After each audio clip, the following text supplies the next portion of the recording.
Right, back in the mix one more time. Welcome back, everybody. Here we are for another one, believe it or not. Just chilling here. It's midnight after a long day of work. Kicking back in my jammy jams, got my heater on, sipping some smooth, high percentage Trader Joe's dark beer. Just really enjoying myself, you know.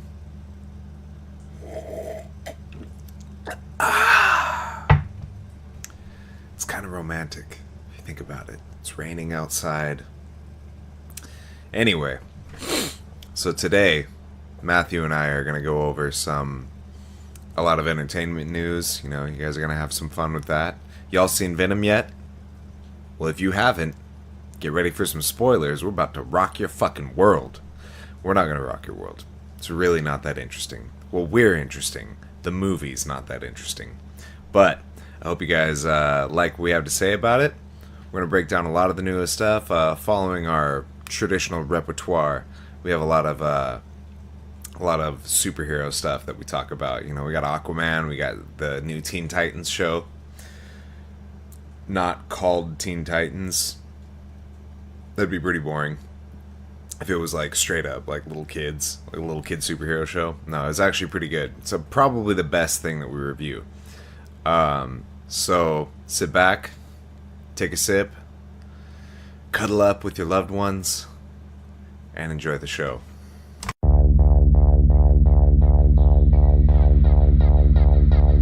You shut up now. Picasso, I sue Casa. That's come Shivu. Let the party begin! Your ears you keep, and I'll tell you why. What you just said is one of the most insanely idiotic things I have ever heard.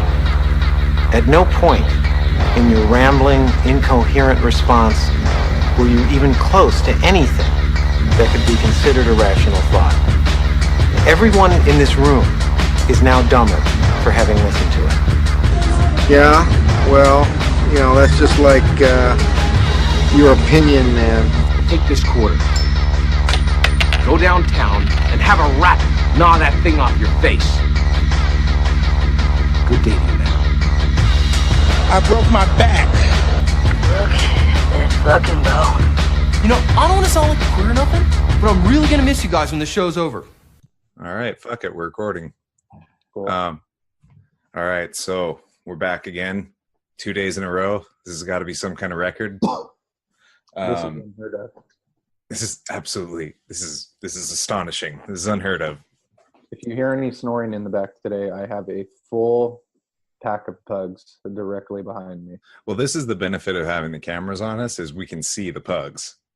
Yes, but it is really dark in here. It's raining outside, and I don't have any of the lights on like a creep. Yeah, I was saying when I didn't realize you couldn't hear me, but I was like, why are you so dark, Matt? You're freaking me out. I should turn a light on. It's not a bad idea, but I mean, I just feel I'm scaring myself. So it adds to the ominous ambiance of the room. Give me 1 second.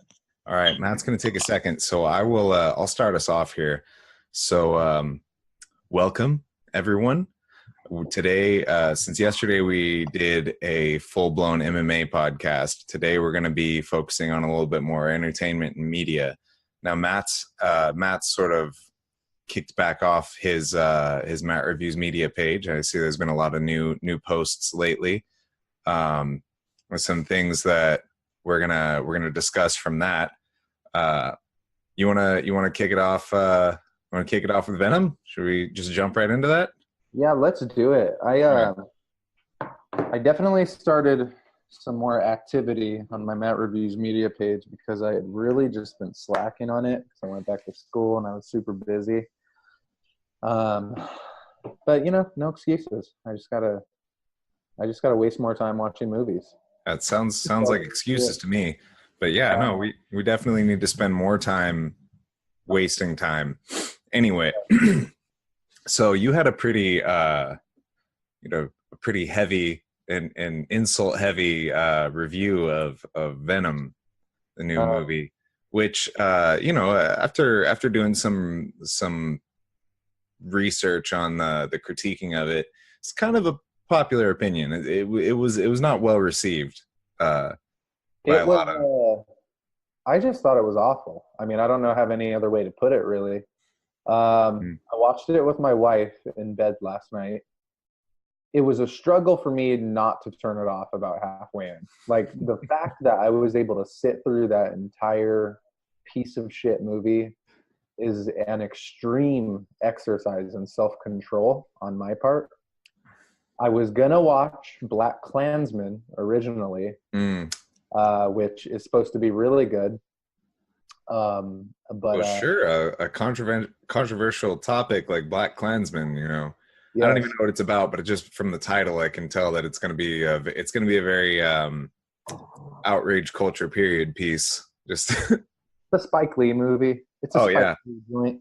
Well, Spike Lee lost me when he did his remake of Old Boy and just completely butchered it. Spike Lee is very hit or miss. Spike Lee is to me is one of the most inconsistent filmmakers in some ways, because the movies by him that I've really liked. Like I loved How to Make a Player or How to Be a Player. I've actually never seen that, but I did love He Got Game. I loved 25th Hour, but yeah, he does some real duds too. So he's capable of some real dog shit. But so anyways, I sacrificed watching that to watch Venom because I did get some requests on my page from some people who wanted me to review it. I just thought it was really bad. I mean, I don't have any other way to really describe it. The acting I thought was pretty much awful from everybody. You could run through that movie, in my opinion, and take just about every performance and make the argument that it's every actor's worst performance in their career. I can see that. The dialogue is beyond horrible, because it's just chocked full of these lines that you can tell they were trying to be funny. They were trying to go for that sharp Joss Whedon-esque kind of Marvel. Well, here's one of the things I picked up when I was kind of looking into the movie right now. First, I'd like to open up by saying, I kind of liked it. I liked it in a really simple, generic, like throwaway kind of way. Like I just liked watching Venom run around and terrorize the city and everything. Like I agree with basically every critique you have of it. I think the acting was really subpar. It was very phoned in by every actor, and they had good actors on the movie, and they all just provided really throwaway performances. And also the CGI, I can't handle an over injection of CGI like that. The CGI I didn't mind so much. It wasn't the fight at the end. Yeah. The fight at the end, it turned into one of those fucking Transformer movies. Very, very Michael Bay looking. Yeah, couldn't tell what the fuck was going on. Like, well, what I was going to get at in response to what you're just saying right now, the director of this movie, Ruben Fleischer, known for such works as Zombieland and 30 Minutes or Less, Gangster Squad, all not bad movies. Yeah, 30 Minutes or Less I never saw Gangster Squad, but I remember thinking 30 Minutes or Less was okay. Gangster Squad definitely took me many years after it came out to actually watch, but it was actually a pretty good movie. But that sort of that movie direction style, that production style, it doesn't really fit for this sort of dark anti-hero, violent superhero movie.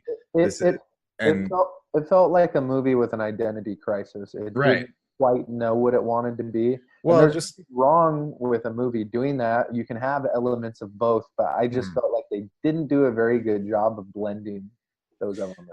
It kind of just seemed like it didn't really have that Venom kind of heart to it. Like it felt thrown off. Like it felt like somebody took the elements and the characters that didn't actually have any familiarity with them, and then they just had that guy make the story. It felt like a 14-year-old wrote the story. Like, I think a 14-year-old would have done a better job because they would have been probably way more into the comics and stuff. You find me a smart 14-year-old and he could write a better movie. If you find me a 14-year-old that could write a script, I bet you that 14-year-old would write a better script. I mean, yeah, a lot of the lines, the one-liners, and the dialogue were really, really like they were cringy. They were flat, so flat. Yeah, really really bad. But yeah, I think the looking at the inappropriate selection for the director for this movie, in my opinion, it made me kind of think about it. And I thought, like, what would be really good. I just got this little image in my head of, like, I think like a Guillermo del Toro style director could do like in a movie really well. I think that would have been like ideal. Guillermo del Toro would be absolutely perfect. Here's one major problem with the movie that actually I forgot to address in my review. They gave us too much symbiote, I think. Too much. Too much Venom symbiote, or too much just... Yeah, well, there was multiple. There was they had the Riot dude. There was all these multiple symbiotes, and then the symbiote would just kind of latch from one person to another. And they were really inconsistent with the story, with like how the symbiotes interact with people. It was like they could just hang on to some people sometimes, and then they would be like eating away at them. Yeah, we could go into a whole separate podcast just fucking picking apart the plot holes in this movie. Let's not even get into that, because that's like, this movie has so many goddamn plot holes. Yeah.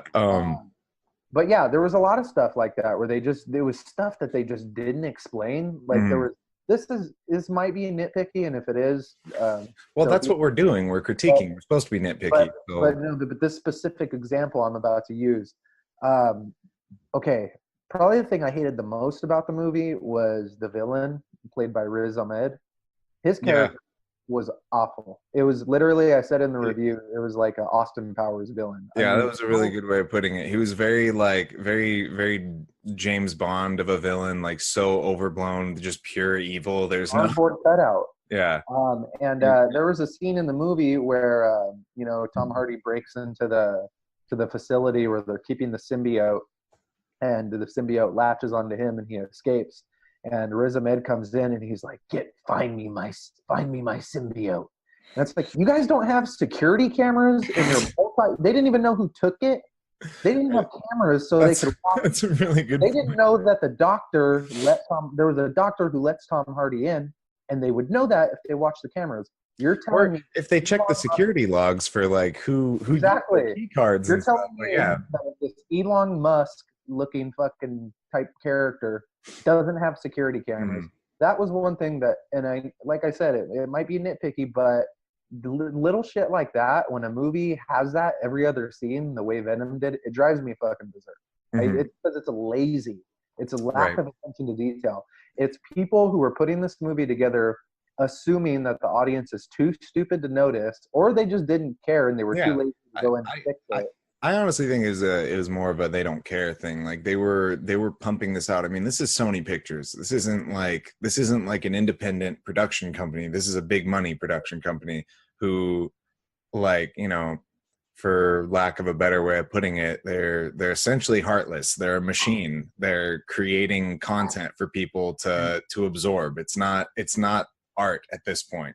And we're not looking at this from a perspective of like, oh, let's take something in that's going to be substantial and something that I'm going to enjoy and feel something from. It's like, no, these are the pictures you guys like. These are the sounds you guys like. And we're just going to smash all that together. And from that sort of visceral kind of absorption quality, that's what I enjoyed about the movie. But as far as like what we could have gotten from a Venom movie potentially with the cast and everything that we had at our disposal here, we were robbed. So you had a cast full of like Oscar-winning actors, actresses, and you just give us this steaming pile of garbage. And it really did feel like, I put it in the same category. It felt like a movie from a different era.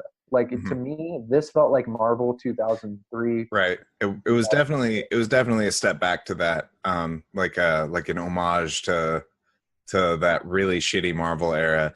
Yeah. It's just sad that it happened, particularly with this superhero, this potential that this one had. One thing I like, this is like a two-sided coin here for this point about it, but I liked the quantity of violence, but I hated the fact that it was like PG-13 violence. It was like there was no blood. He's like biting people's heads off, but it almost is just like insinuating that he's biting their heads off, you know? Bites their heads off, and then nothing. There's nothing. There's no blood. There's no nothing. Yeah, it was. It definitely should have had a different rating. And did you see the after credits? With Woody Harrelson. Yeah. What the fuck was that? What do you think about that? He looked like a fucking rodeo clown. Yeah, I know. He's a terrible cast for Cletus Cassidy. It looked like they put a fucking Ronald McDonald wig on him. Yes, he looked absolutely silly. But you know what? That was Zombieland again. That's the guy. That's the director. He's bringing his cast in, and he's dolling them up in that cartoony kind of way that like it works for movies that he's done before, but it's not this one. That's a good way to put it, cartoony, because that's one thing that's actually something I was gonna write in the review, was it didn't feel, the quality of it felt like a Cartoon Network TV show. Maybe not even that good. That's probably giving it. No.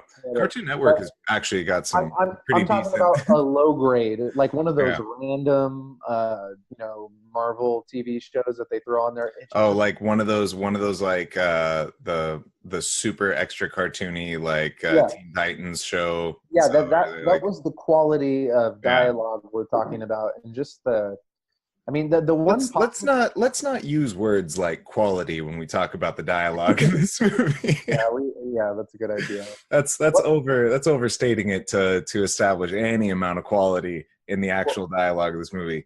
One positive that I can take away from it is, but it's kind of to be expected, was when Eddie Brock does kind of start to lose his mind and go crazy. Tom Hardy is so good at giving that kind of animalistic, visceral, looking like a meth head performance where he does legitimately look like he's going crazy. Yeah. But I do feel like with this one, just because the movie itself was so bad and he didn't have a lot to work with, it just kind of missed the mark. And then he did this weird thing with like accents and stuff. Did you notice that? Like his accent changed a lot throughout the movie. At one point he used like an English accent. Yeah. He had a hard. I don't think I've ever noticed him have a hard time keeping his accent in a movie before, but in this one it seemed like he slipped a lot. I noticed that. My sister was watching it with me, and she even said something about it. So, like, oh, he can't keep his accent. I'm all, Tom Hardy? Shit, you're right. Yeah, it was weird. It was just a very odd. One thing I can say is I can definitely see why there was so much love and so much hate in it, because it gives you a lot to talk about. There's no doubt about that. Whether you thought it was good or you thought it was bad, it's an easy movie for us to sit here and dissect, because it was just so kind of weird and just all over the place. Yeah, but I mean, literally just in that really simple, like, I'm just putting this on for something in the background kind of way, I enjoyed it. But if you really break down the actual details of the movie, the aspects that it was put together with, it was just so bad. It was so poorly done. It was so terrible. Yeah, I would never watch it again. I don't know. I just really hope that they don't waste their time pumping out more of these movies. They will, because it made a lot of money. But I hope that they don't try to intermingle Tom Holland's Spider-Man with this. And I don't want to see those two universes have anything to do with each other. No. Because that Tom Holland's Spider-Man was done with like a lot of care, and it's a part of the Marvel universe. and it's a character you actually kind of give a shit about. And I just can't see this and that working together in any way. Aren't they going to kill off Tom Holland's Spider-Man? I don't know. I don't know why I think that. Like something, I feel like I heard that somewhere. Something that they're gonna make like a sequel and then they're gonna kill him off. But it might just be because of the the two Spider-Man habit that we have going on. Maybe. I couldn't see them killing him off. I could see them maybe something happens in Avengers, or maybe realities get swapped and then they switch to Miles Morales or something like that. Maybe I'm just thinking about what happened in Infinity War, where he like dissipated. But that brings us into a segue for a really, really good movie that just came out. How about Into the Spider-Verse? Yeah, really good. It's funny because when I first saw the trailer for Into the Spider-Verse, however long ago it was when it came out, I didn't really care for it that much, and it was a small trailer, and I thought it was just going to be like a throwaway Spider-Man movie. I saw the trailer when I was in theaters to see Venom, and I don't know, I thought exactly. Hello, can you hear me? Oh yeah, sorry. Okay. We lost each other for a second. Yeah, but I thought the same thing. I thought it was going to be like a very throwaway thing. I didn't like the animation. I didn't like what it looked like. I thought it was going to be like a short film too. I thought it was going to be like 30 minutes long or something like that. Yeah. I did not expect it to be so like well crafted, well written out, so like artistic and just a really unique Spider-Man story.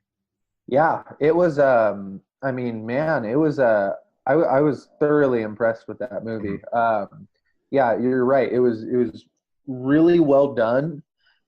It really did something completely different. It wasn't just unique for a Spider-Man movie in particular. It was unique for a superhero movie in general. Well, I think I use the words like, I think I specified as a Spider-Man movie because it was such an in-depth story. It's hard to look at it as it's hard to generalize it. Yeah, it is. But at the same time, it is very unique to Spider-Man in a lot of ways, because Spider-Man always kind of played with the alternate dimensions and clones, and that was always a part of the Spider-Man universe. Even back in like the Spider-Man cartoon from the 90s, they did a lot of that. And going without saying, as this movie kind of expresses, there's a bunch of different Spider-Mans too. Right. There's a bunch of and that's just a testament to what a good character Spider-Man is. I mean, Spider-Man's definitely one. He's like in the mix for my favorite superhero. Spider-Man is easily the most versatile superhero character. There's no other superhero that has more successful alternate versions of that character than Spider-Man. Right. I mean, there's just so many different Spider-Man, and that are equally loved to like Peter Parker. Like people genuinely like these other versions of Spider-Man. Right. And the things associated with it.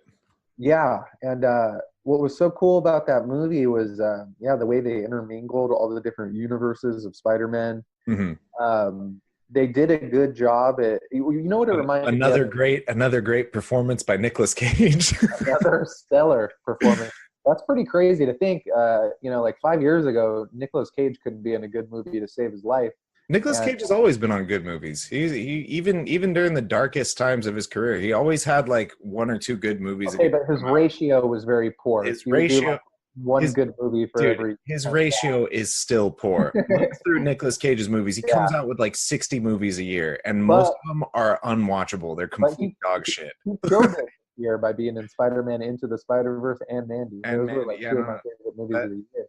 Oh, for sure. But like, I'm telling you, like the fact that Nicolas Cage phones it in 90% of the time does not take away from the fact that he's a great actor, and he always has been.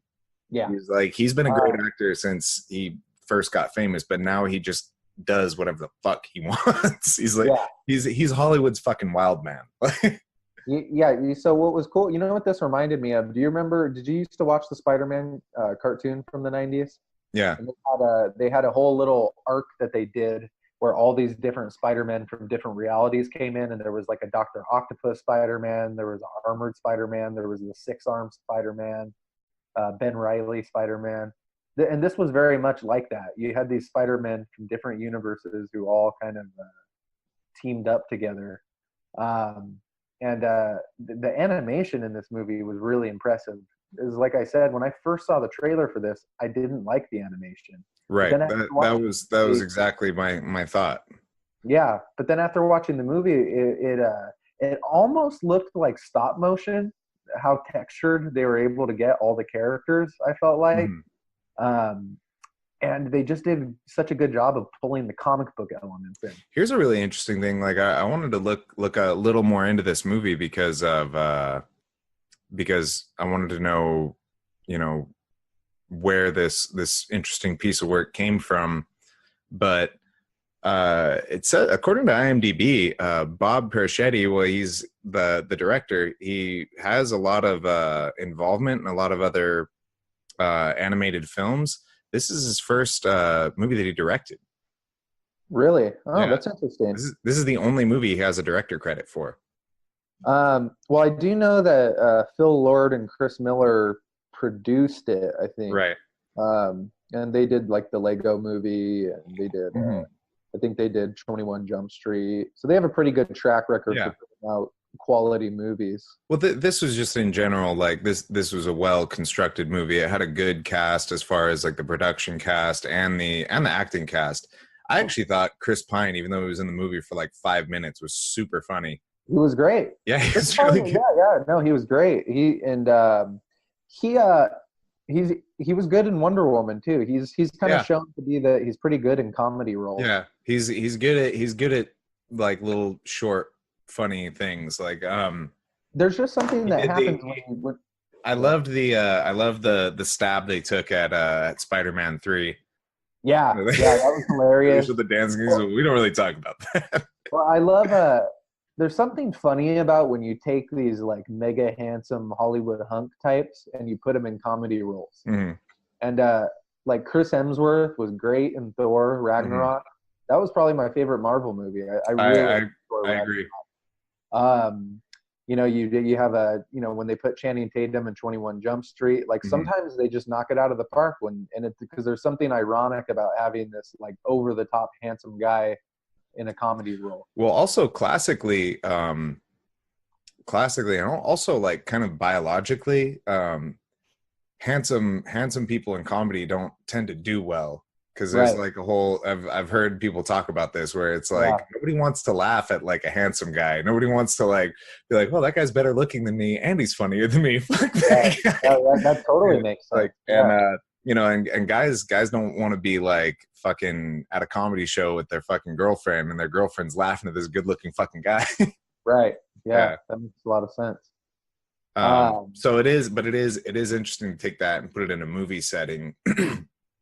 And it just seems like when it works really well, and when it doesn't work, it doesn't work. But right, this movie in a lot of ways is like the anti-Venom. Like so much care went into this movie. Once we got bit by the Venom snake, we had to get the anti-Venom. Yeah, this is like a finely curated comic book lover's dream. Whereas Venom is, we already talked about that, but. Yeah, we've already been there. But yeah, and you know what I think would have been hilarious that I wish they would have done for this movie that they didn't? I thought it would have been hilarious if they would have had a cameo of Tom Holland's Spider-Man, not in animated form.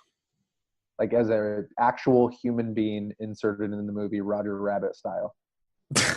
Which I'm calling it right now. If they do a sequel to Spider-Verse, I could see them doing that because this movie is so like meta and so self-aware that I could easily see them doing that. Right. Possibly. I don't know. Was this Marvel Studios? Was it because it was Sony. I think it was just all Sony. I don't even think Sony. All right. Yeah. I don't think it even I don't think Marvel was involved with this one. Yeah, I'm trying to look. It's I don't see anything about it. Music by production company Sony Animation. It was Sony Animation and Marvel Entertainment, but it was distributed by Sony, so it was Sony. All right. So would that stop them from being able to legally put would that put legal implications on that, or since I don't know how the deal is worked out between them, but Sony is the one who has the rights to the Spider-Man character, and they basically lease him to Marvel. Okay. So if I had to guess, I would say that would be Sony's call, but I want to say that I did hear something along the lines that they had some kind of a deal worked out where Sony, if they utilize Tom Holland in anything, I think they have to run it by Marvel because it could have implications on what happens. Right. It's so fucking complicated and stupid how you have to it's all this business goes into making these things. People just want to watch this shit. Yeah. People just want you to make good shit. We don't want all these fucking strings attached to it. We'll pay you to make this stuff. Right. Just shut the fuck up and make it. It kind of just seems like Sony are morons, and Marvel, they should just listen to Marvel. So I drove this lady when I was doing Uber back in the day, way back when. I drove this lady who was like the head of the HR department for like all of Disney. And she was telling me about, she went to she got to like go to all the studios and stuff. She went to the Star Wars studios. She went to the Marvel studios, and she was just saying how she told me about like what the Marvel studio is like, and I was like, oh, it seems like it'd probably be like a fun environment. You know, they have so much creativity and interesting shit coming out of there. She's like, no, it's like the most boring place in the world. Everything is probably perfectly streamlined. There's probably no room for new ideas because they have everything planned out 20 years in advance. Yeah, she said there was one piece of there was like the walls were completely blank. It was just computers and fucking asses and seats and faces and monitors, people working, and there was one piece of art on the walls, or whatever you would call it, like some an aesthetic piece. And it was a text sign posted on the wall that just said, "Why are you reading this? Get back to work." That sounds awful. It was fucking, it sounded nightmarish. Yeah, that does sound horrible. Yeah. Whereas like she said that the Star Wars studio was completely different. It was like all decked out, all fun shit, all like movie props and stuff all over the place. Everything was like decorated. And then you could really tell in the difference of the quality of movies they produce, because the Marvel ones are really good and the Star Wars ones fucking suck. Yeah, they've definitely been hitting or missing with those Star Wars ones. I don't hate them. I just don't. They're not that good. That's all. That's kind of how I feel. The last few that they came out with felt very unmemorable to me. Yeah, like that Solo movie. It was all right. It was okay. Bad. It just wasn't like, it wasn't anything awesome. It was just a movie. With my nephew and my mom, and it was like, it was okay. Yeah, it's kind of like it's like the appeal that you'd get from watching like a really well made like children's movie or something. It's like, it's okay. I didn't get anything out of this, but Solo was very much a movie that like didn't ever need to be made in the first place. Like, really, you're making a mistake when you have a character as iconic as Harrison Ford as Han Solo, and you do it. Right. Because you can't.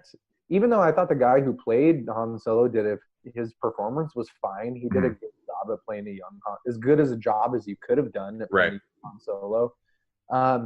It's you're talking about like one of the most iconic people ever. It's like that's hard to do. Yeah. It's like trying to just come up with a new Tupac or something. It's just not gonna work. Yeah. They had to make a hologram of him because they couldn't get another one. Yeah. That's a really good point. I feel like that was probably the biggest hole that movie had, was just the fact that they just couldn't. You can't recreate Han Solo with someone other than Harrison Ford. It just doesn't work. There isn't going to be somebody else who does Indiana Jones right either. No, yeah, just move on. Make something else. Make something else different. Make Jones something spin-off, maybe. Yeah, make something similar, but it's not going to be Not the same. Indy.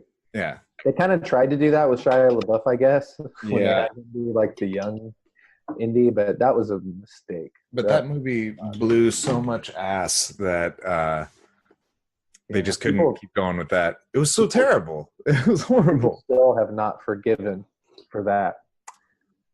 No. But yeah. Did you see Aquaman yet? I did. Did you? I did. So I felt like it was which here's an interesting thing. I just read online that it beat like everything for like box office payouts for superhero movies. Like it beat like Thor Ragnarok and Infinity War and everything. Really? Yeah. But I was thinking that it definitely seems like they've decided to make Aquaman their DC's answer to Thor. He's for sure. That was exactly what I told. Yeah. Told my nephew when we left. Yeah. They copied the whole like 80s futuristic psychedelic appeal that Thor Ragnarok had, and they copied they have similar attitudes. They have beards. They're big, super buff, handsome men with like from another universe, whatever. I mean, technically Aquaman's from underwater, but it's essentially like, it's essentially the Asgard just on Earth. It felt to me, I didn't hate it. I didn't either. I liked it. I thought it was fun to watch. Felt to me like, okay, Thor Ragnarok is Target, Aquaman is Walmart. That's how it felt. Totally. That's a great way of putting it.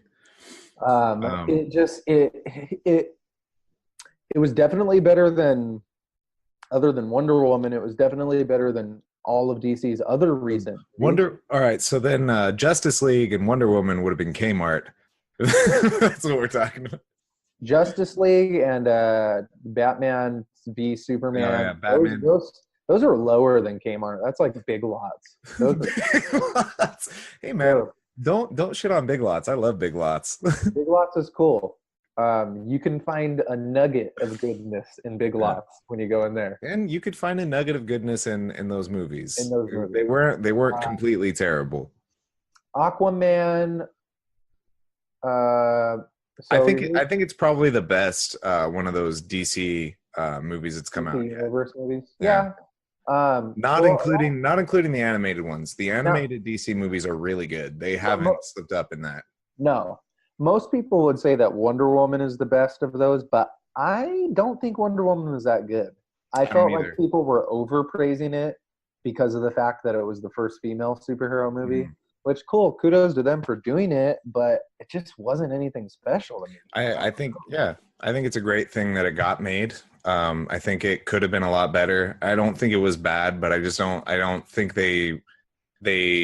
I think they invested in just the fact that they were doing a female superhero, and if you just watch it objectively, there isn't really a lot tying you into the movie. There isn't a lot of like emotional grip you get from it. It felt like a really flat movie. Here's something about, I'm glad you brought up Aquaman, because I was thinking about Aquaman on my way home from work today. I definitely wanted to talk about it. Aquaman is plagued. There's a ceiling that Aquaman will never break through because it is plagued by one simple fact. Nobody gives a shit. Fish characters are lame. They will always be lame. You can't make they're just not cool. I mean, think about it. In the history of fish, they always come off as joke characters. Think about we were watching because we were just talking about Star Wars. Every time I'd watch a Star Wars movie and they bring up Admiral Akbar, one of the fish people, it takes everything I can not to laugh when they have a talking fucking fish on screen. Why is there a fish in space? Why are there fish people in space? But here's the problem. Even if you put a talking fish character in the water, it's still lame. Yeah. There's something just inherently lame about it. There were certain scenes in the Aquaman movie where in other You just can't contexts, take him serious. Yeah. yeah, like there's a scene where he hops on a big old giant dragon seahorse and giddy up and goes away. And it just looks lame. The image is lame. I mean, Yeah. there's just something you can't get past. I can't get past Patrick Wilson. I don't know. I don't not like him. I just Okay, wait a minute. This was a huge talking point for us because there was a scene in the movie where Patrick Wilson is like bombarding one of the other Atlantis kingdoms. when he's He's fighting on the top crab of a guy. people, or Yeah. He's on top of the guy, and then he goes, "Call me Ocean Master." Ocean Master. I was like, what the fuck is this? Is this fucking He-Man and the Masters of the Universe? Like, And then that guy, like, I couldn't understand what was going on there because that guy secedes to him. He's like, you can have my armies, but I'll never call you Ocean Master. yeah. It's like, I'm never saying uncle. You can kick my ass. Dude, Take my it is. stuff. And if I could count how many times, here's the thing. People would probably disagree with this. I don't really like Jason Momoa that much. He comes off as like a 45-year-old dad who's trying to sound cool to kids. Because he goes, ooh, awesome, cool, that's badass. The whole movie sounds totally like they gave him no dialogue and he just shoehorned it and just made it up as he went. He has like some funny moments, like, but he's like, he's a handsome, interesting looking human being. Mm-hmm. Like, he doesn't look like he's of the same race. He doesn't. He's very racially ambiguous. It's hard to really tell what he is. You wouldn't know what he is. Yeah, he looks like an amalgam. He looks like what Jesus Christ may have looked like. He looks like an amalgam of everything, all wrapped into one. He's a super buff Jesus. Jesus. He's a man's Jesus. That's there's another thing that he does. That movie has. Now here's the difference between Aquaman and Venom. I'm glad we talked about both of these because you can draw a lot of interesting parallels between the two. In a lot of ways, Aquaman took what Venom was trying to do and succeeded at it. Because they both clearly don't take themselves very seriously. They're full of all these corny one-liners and things like that. And they're just like these big over-the-top spectacles. Aquaman even more so. But there's this funny thing that happens throughout that movie where Jason Momoa just has some of these really, really corny, like 80s throwback one-liners. Like there's one, my favorite of the whole movie was when he hops aboard to the vessel at the beginning of the movie that's getting taken by pirates. And he slowly, I have to actually turn for this. He slowly turns back towards the camera and goes, "Permission to come aboard." And if you could make a drinking game out of how many times Jason Momoa turns and looks over his shoulders with his hair in his eyes. Well, it's because they have to show off that outrageous hair and those gigantic traps. Like he's got some traps on him for sure. That movie is mostly about showing off Jason Momoa's body. There's very little other things going on in that. I can critique Jason Momoa's body, if only for a moment. If anyone could. He's definitely been hitting the testosterone. He's got some titties on him. Yeah? Titties on him. I didn't notice. Got a little titty on him. Little titty? Little turned up nip? He might have been lactating a little. Yeah, for sure. Look at the guy. Of course he's hitting a little testosterone. You can't, like, be that monstrous unless you got some freak fucking genetics. He is, like, what is he? I was just about to say he is Samoan, but he might not be Samoan. Most of the time, Samoans might be big and everything and really strong, but usually they're not that cut up, though. And usually they got some titties. Yeah, usually they got some titties. Very famous case. I had a podcast I was listening to last night. It's a pro wrestling podcast. Famous Samoan titties. They were talking about how The Rock, there was a specific match in, like, I think it was 98 or 97 where The Rock was wrestling Mick Foley in a hardcore match. And for like that month, The Rock kept wearing a tracksuit. And I remember as a kid wondering, why the fuck does The Rock keep wearing a tracksuit? He's wearing this tracksuit all the time. all these years later, you come to find out that he actually had surgery. The Rock had surgery to remove his under titty. His Samoan gynecomastia. I think yeah, it was either Samoan under titty or gyno from abusing steroids. Probably a combination of both. Samoan under titty or gyno. But yeah. So, interesting fact about Samoan under titty. Samoan under titty. That might be a good. That's a good prospective title for this. We'll keep that in mind. But Aquaman, not all bad. It was I was somewhere in the middle on Aquaman. I was definitely entertained. I probably wouldn't watch it again, but I was able to sit through it and somewhat enjoy it. Mm-hmm. Yeah, Aquaman was good. I do want to go back to I don't know what it is about Patrick Wilson. Like, he's like not that good of an actor. No. He's not that bad. I don't dislike him, but there's just something about him that just makes me laugh every time he's on the screen. He's like my fish guy. He's kind of like the Bill Pullman or the Kevin Costner of our era, right? Yeah, that's a good way of putting it. No, Kevin Costner was good in some stuff, though. He was Kevin Costner. Really yeah. Who's another good idea or good example? Oh, man. Kevin Costner. There's somebody I'm forgetting who's on the tip of my tongue who was very much fell into that bland. Just like he's just a guy. Just a guy. You just cast him. And well, I just watched Lakeview Terrace for the first time. And like, have you seen that? I have. I saw it way back when it first came out. Man, it's the one where Sam Jackson is like the terrorizing neighbor. I watched that like not long before I watched Aquaman, so I just had that fresh in my mind. Where we had Samuel L. Jackson terrorizing Patrick Wilson. Hey, here's a time when Patrick Wilson was perfectly cast in The Watchmen. Yeah, because he was supposed to play Night Owl, because that is exactly what he comes off as, just kind of a everyday bland. Kind of ugly, like not I wouldn't know. Like a superhero. No, you know what's crazy though is I saw some pictures of Patrick Wilson when he was younger the other day, and dude, when he was young, he looked like a supermodel.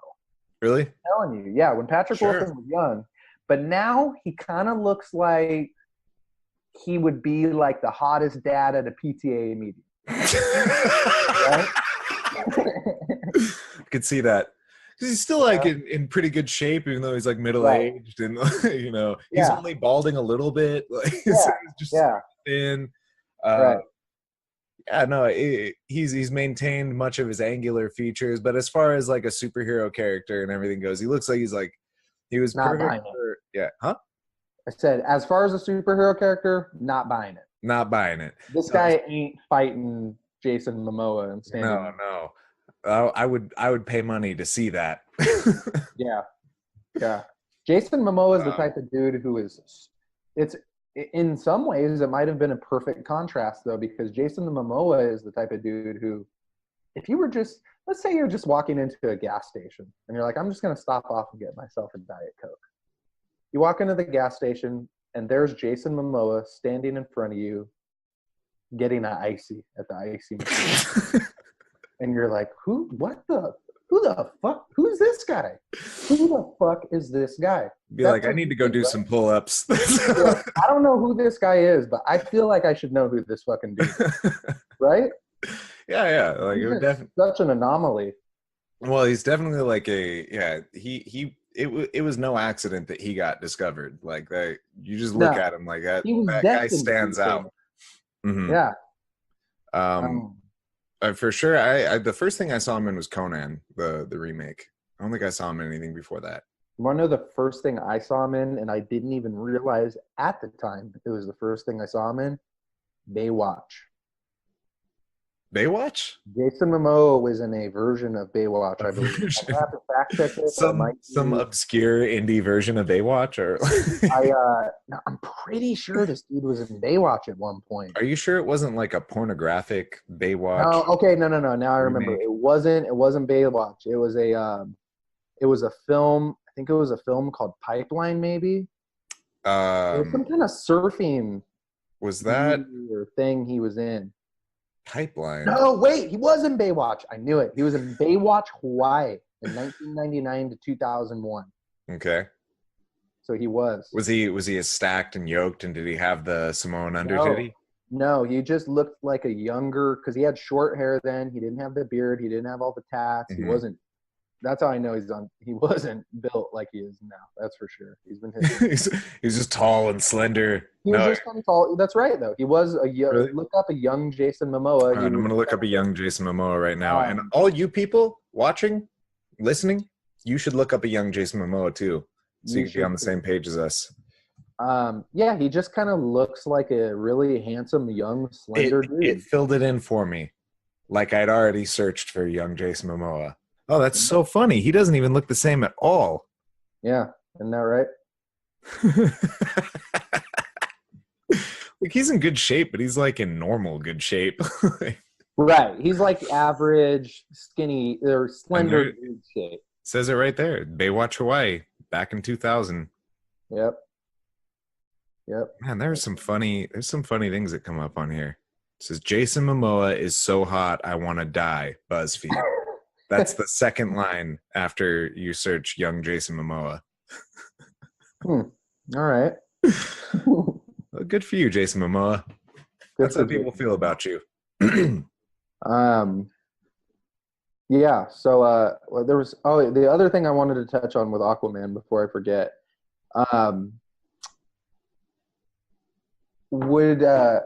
Is anybody gonna buy that the dude who plays Jason Momoa's dad is no? Okay, I didn't even have to. That was like immediately what I thought. Like, no, she's not down. No. So for those of you guys who haven't seen Aquaman, Nicole Kidman plays Jason Momoa's mom, and then they have this other kind of short. She looks great too. She looks great. She hasn't aged a day in like 30 years. Nope. And then they have this other short, kind of pudgy, who I think is Hawaiian. I think he is not Australian, but I think he's from New Zealand. Yeah, he's a Kiwi. So they've got this guy playing the dad, and talk about the odd couple. I mean, Nicole Kidman looks like she could eat him. Like, she looks like she needs to cradle him. She looks like an Amazon woman. And yeah, he's like 4'9", something like that. Yeah, and he's like 4'9", 185 pounds. Well, so when we were watching this movie, it was a scene where spoiler alert. It was a scene where Aquaman's mom had to go back to Atlantis to like keep the child. In case you didn't know that's part of the story. Yeah. So she has to go back to Atlantis, and she jumps into the ocean. And I whispered over to Ariana. I was like, this poor fucking guy. He's probably like, I'm never going to find a piece of ass like that again. And I'm like, that's exactly what I was like, there's no way I'm ever going to fucking... He's like, he walks out to the bridge because he loves her so... Or he walks out to the edge of the pier every morning. He loves her so much. It's like, well, yeah, fucking of course he does. Look at him.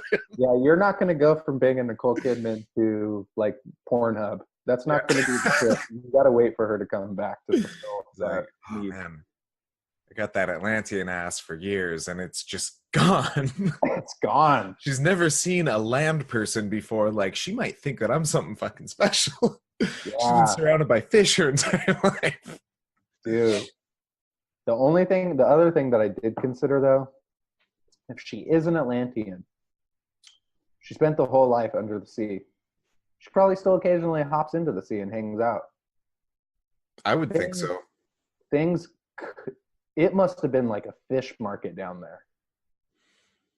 I mean, yeah, maybe, or the salt water would just really keep her like washed out. Maybe, it might be a give or take. It could be, neutral.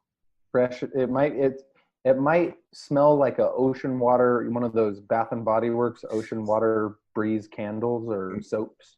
Yeah, like now I used to swim in the ocean a lot when I was younger. Like towards the end of high school, me and G used to go out to Pismo, and we'd challenge Poseidon at like 5 a.m. Aqualad, if you will. Yeah, Aqualad. We did. we were very aqua young men for a while. He kind of looks like Aqualad too. Yeah, you could pass for Aqualad. Good. So one thing I noticed from swimming in the ocean a lot is sure, it's a little, the salt water isn't like super fresh smelling. It smells like salt water, the ocean water. But when you get in the ocean, you're like, it's like it brings you back to neutral. You're not too smelly, and you're not really too clean either. You're just you're at ocean smelly.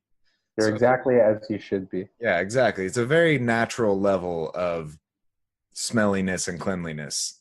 So maybe that's where, Aquaman's mom would be. Atlanta, or whatever her name was, Georgia. Right? How about Amber Heard as a dude? I was gonna say, like, I could watch her read the phone book. I don't give a fuck. I don't need her. I don't need her acting. I couldn't tell you one line she said in the movie. No. You don't like it? I can kind of no. I agree. I can kind of understand why Johnny Depp was seduced by her. Yeah, why he like lost his mind or whatever. Dude, she's a fucking freak. She's like at least a 13 out of 10. Yes. Even I won't say too much just in case my wife is listening, but I agree with all your sentiments.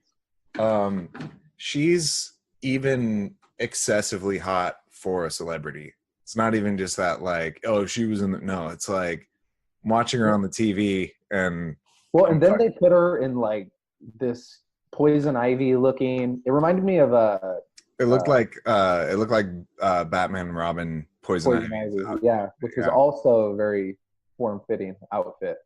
Right. It was good. What more can you say? I like how most of the plot line, the way the plot line was progressed, was based on her not wanting to fuck Patrick Wilson. Pretty much. That was basically the main story of the movie. And it comes to Jason Momoa's attention when he's like, "Take my bride away," and he's like, "Oh, this is what I'm doing." That's like Jason Momoa. He's like the definition of Mr. Steal Your Girl in that movie. Yeah, for sure. Jeez. And she's like, man. It's like, I guess. Yeah. So that was good. I enjoyed a lot about that movie. Definitely better than Venom. So that was a step up. Now you told me that you have not, speaking of DC, so since we're on DC right now, you have not seen Titans yet. No, I did see last week or the week prior to that, I saw a trailer for the upcoming season of Titans where they have Batman in there. Okay, so Titans just wrapped, or like they didn't just wrap, they filmed it forever ago, but they just finished the season. And I just finished it off, and just as far, I don't know where it aired on because I watched it online, but I don't know. I think it was on DC's streaming app. Okay, because I was gonna say, because it's definitely like R-rated. It's not like it's not fit for TV. They weren't showing this on like FX or something. Like no, well the initial preview for it was when that I saw for the season 1 was when Robin goes, "Fuck Batman." Yeah, I was gonna say, like the opening line from Robin is "fuck Batman," like, and they just drop F-bombs. Like there's, it's not super aggressive. It's not like to the point where it takes away from the show or anything. But there's pretty consistently like language like that. There's mature language. There's a lot of blood. There's a lot of violence, which is interesting. Because I never liked Teen Titans. I never had any interest in Teen Titans. I thought, like, oh, fucking junior superhero group. Who gives a fuck? Right. Yeah. But they just decided to take this and do like a whole fucking 180 with it. They even had a Jason Todd character in it. They introduced him, but they introduced it as the time period is where he's still Robin. Right. And Dick Grayson, I was waiting for him to become Nightwing, because the whole thing is about him like branching. Like I feel like the main stories of the existential story of this is him branching away from Batman and becoming his own identity, not being Robin anymore. The acting's pretty good in it. It's by far the best of any of the DC shows. Those have all been super goddamn cheesy. I still watch them because I like superhero shit, but it's a weird thing with the DC shows, right? Because they tend to do really well critically. They always get great reviews. Mm-hmm. Every time I watch them, they're just so corny. I can't really get into them because they're Dawson's Creek with superpowers. Yeah, that's all they are. James Vanderbeek. They would have did a DC show in the 90s. James Vanderbeek play anybody. He could have been Robin. He would have been all of them. He would have been Batman and Robin. He could have been like the Nutty Professor, Eddie Murphy, where he's playing all the roles. That would James Vanderbeek. Robin. Oh man. Was it? Well, yeah, I'll have Bing Rames on the goods. James Vanderbeek. I'll have to. I'll have to check that show out because I actually haven't watched any of the episodes of Titans, but it's one of those ones that I've been meaning to start for a while. You'll like it for sure. You will. I mean, I can't speak to the comic level authenticity of it. I never read any Teen Titans comics. I didn't even watch the show. But just to compare it to like being vaguely familiar with the characters aside from Dick Grayson, and comparing it to other DC shows that have been out, this one's just way better. Just a better flow, better feel. It gives you more what you want from a show like this, and just generally, it's not super censored. There's a really fair amount of violence and graphic language and everything. So it's not, you don't feel like you're watching fucking Dawson's Creek with superhero costumes. Right. You definitely don't feel like you're watching Black Lightning. Yeah, that show looked so corny. It's so Can't bad. do it, man. Can't do it. There's just some lines I won't cross. Black Lightning's one of them. Yeah. Yeah, Black Lightning is pretty bad. Let me see what else. You see that that Netflix thing Black Mirror did, that Bandersnatch? I heard about that. I haven't watched it yet, but it was kind of one of those like choose your own ending type deals. So I watched it. I streamed it off of something else because I don't have Netflix. So what basically the thing that I watched, it just kind of like cycled through all the possibilities. So it was like really long. Yeah. I kind of lost interest halfway through it. I didn't think it was that good. Like it kind of, I've been hearing about it a lot, so I kind of thought like it was going to be more exciting, but it just seemed more gimmicky.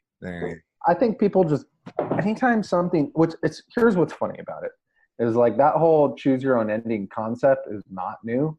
Yeah, right. But anytime you make it seem like it's new, just people get their dicks so hard about it, and it's like, who cares? Well, spoiler alert. Huh? Remember Goosebumps did that in the 90s? Dude, I used to read Choose Your Own Adventure books growing up. Right. But I mean, spoiler alert though, like on this thing towards the end when he kind of has his like realization, he even basically says it to the audience. He's just, because what he's doing, he's like creating a video game, but the video game is all about choices and stuff. He's like creating one of the original role-playing games on like an Atari system. And he's like, I made the game work. The trick is to give you choices so you have the illusion of control, but I already have decided the outcome. So it's like basically telling you, like, the same shit's going to happen whatever you do, but you just have choices so you can be involved. So you basically throwing it in your face that you're so fucking excited about this. You're so fucking excited about this gimmick, but you're getting the same fucking product regardless. That's kind of clever. I like that. But yeah, I mean, you don't really have a choice with what goes down. You're just getting the same fucking thing. Like, I've only watched 2 episodes of Black Mirror. Oh, dude, it's so good. Which one is it? It's really good. Yeah. Well, I watched because I remember around this time last year they were making a big deal about the USS Callister one, where it's like Star Trek episodes. Oh yeah. The virtual reality, or not virtual reality. The like the people living inside the game, the program. Yeah. So I watched that one. Really good. Loved it. And then the other one I watched was I think it was called Alligator, and it was the one where the woman Crocodile.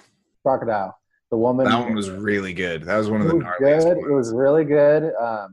But I guess that's probably why I only seen those two, is because like every time I would watch them, it'd be right before bed, and it's like and you're just scarred.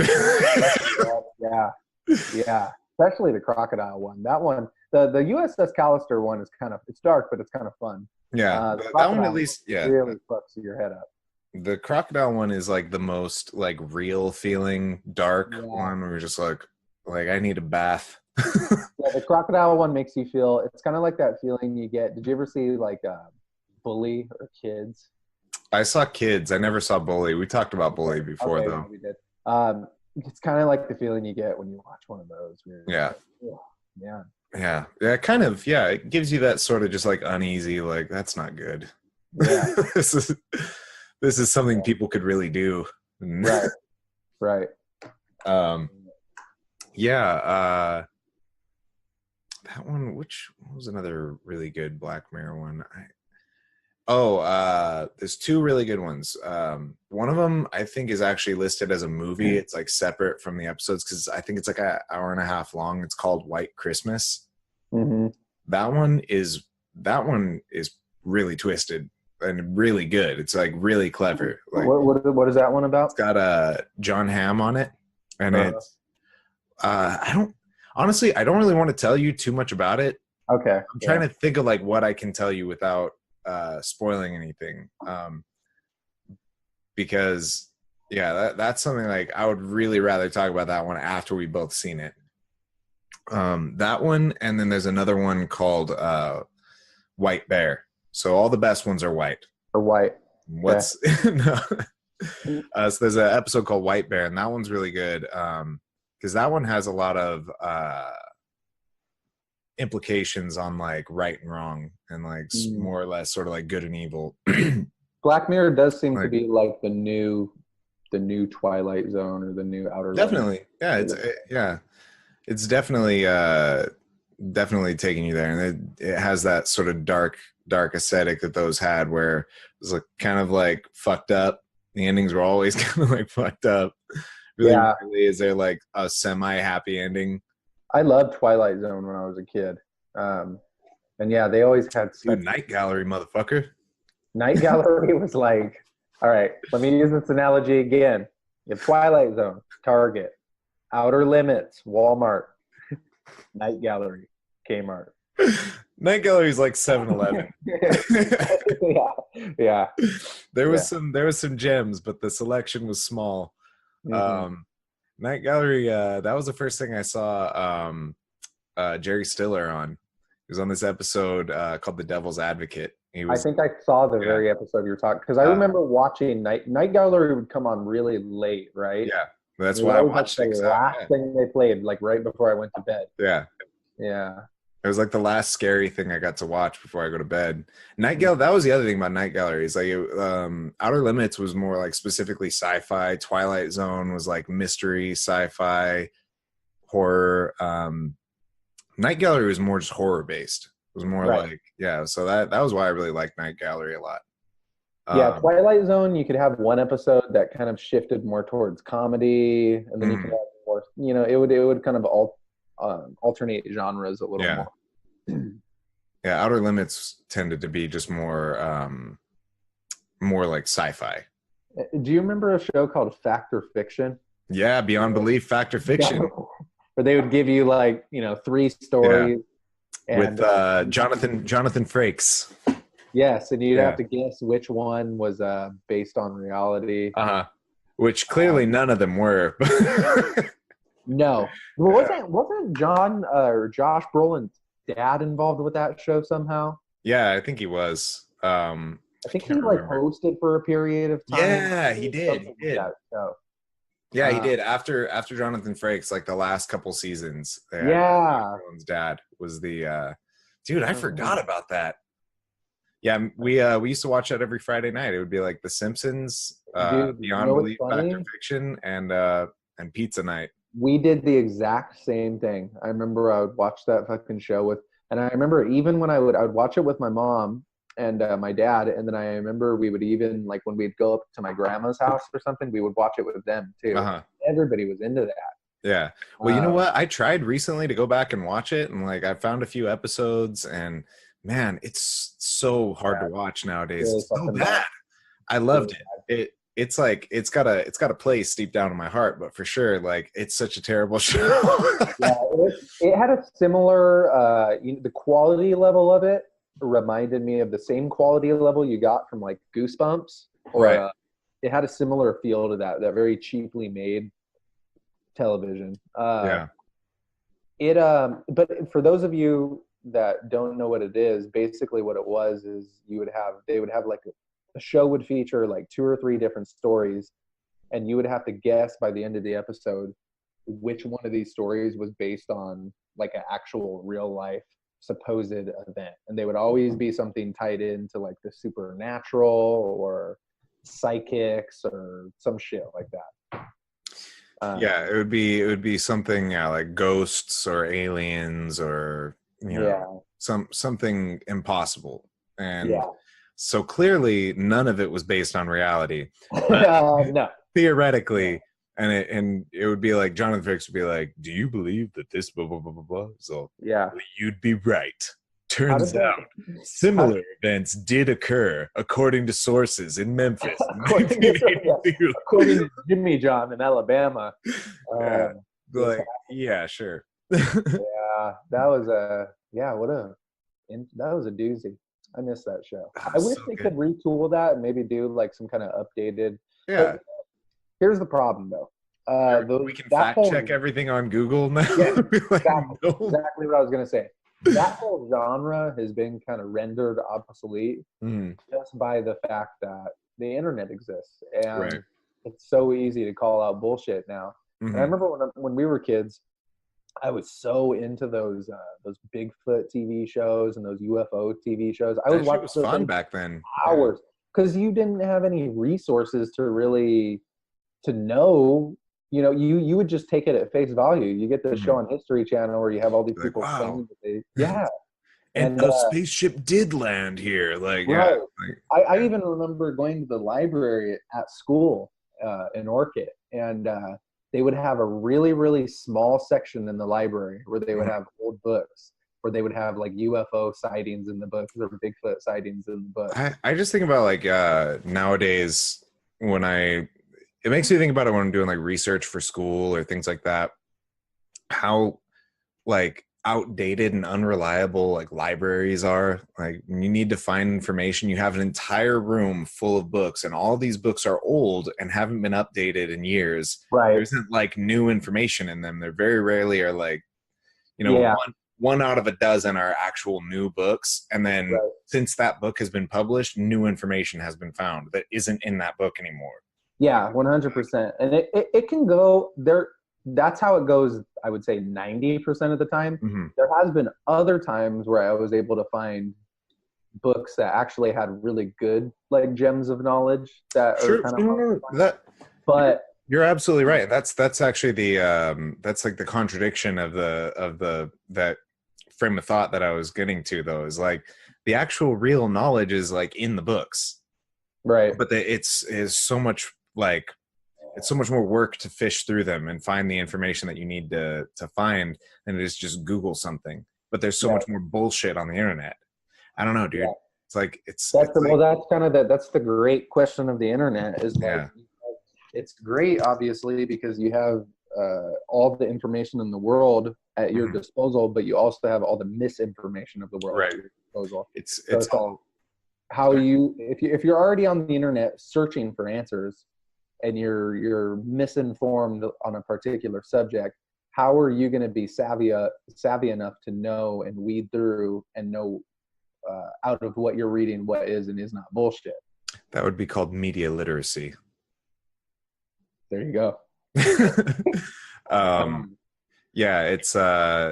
It's all convoluted, there's like, but it sort of just makes you feel that same way about those books too, because when you realize how much information, because it didn't used to be that way, when the books and the newspapers and the print information was the only information that we had, that information had to hold. So that Right. data, that news had to be like, well, this is what it is until another issue is printed that says otherwise. We have updated facts and news like by the minute. Well, that's the thing too, is there used to be this, when you would read something in a book or when you would read it in print, it felt like this has to be true because Right. people wrote about it. They've worked their way into a position where they could write about it, and I'm sitting here reading it. They must be an expert. They must know Right. more than me. This got published, you know. Right. And now that everybody has the opportunity to do that on the internet, it's just so easy to call out bullshit. Yeah. And that's a really interesting example of this is something like famous murder cases and like Making a Murderer and stuff like that, because it just goes to show you how powerful it is, how people who are watching these TV shows are becoming like little mini investigators and going in and picking out shit that investigators didn't even pick up on. Right. They're able Right. So it just goes to just show hobbyist investigators sitting on their fucking couch eating shit. It's like the hive mind, you know. It just goes to show you that the collective consciousness is far more powerful than the Right. one, you know. Right, and it provides new angles on the information. There's just different eyes on the project. Right. Yeah, that was that's just something that I always think about, and it makes me think like, how fucking you think it was harder or easier to study or do homework or write papers back when we had to get books from the library? Because it feels like the information's more readily available at your fingertips, just being able to Google it on your phone. But we have to weed through so much more misinformation. Now we had back then, if you actually just found the book and then you just went to the index and went, okay, this is the subject I'm looking for. Boom, you open it up, and the whatever information you get from that book is going to be the right answer for your homework. Yeah, I ran into this issue recently because one of my papers I was having to write for biology, I don't even remember what it was about, but I was having to write this paper, and she asked us a specific question about the implications of something, and it was hard to say because you would read one article that would give you one opinion, and then you'd get another article that had a contrasting opinion. So you're like, well, fuck, which one do I choose? Because I don't know, you know, I don't have any of these facts. I can't quantify any of this. So yeah, in some ways it makes it harder. I would say it makes it harder because you have more. It's easy in the sense that you can just pull it right up. You don't have to go search for it. It requires less time. Yeah. Then you have to make the decision basically on which one you agree with. And a lot of times, it might not be a case of one being wrong and the other being right. There might be good facts in both. I guess it's your job to figure that out. Right. Well, I mean, the fact that we're provided with more avenues of finding the information means that we have more expectations of bringing it. It's like when I write a paper for a class, it's not like, here's your textbook, find stuff in this textbook, here's some resources, go, cite examples from these different books or articles. It's, you have the entire universe of information, so cite cite a source every paragraph, cite a source every or cite like 20 sources for the whole paper. Right. It's like I have to go all over the place, and these also have to be reputable sources, so I have to weed through these things and make actual, like, I have to find legitimacy in all these, and I have to prove they're legitimate. So it's like I have to go through a lot more shit now.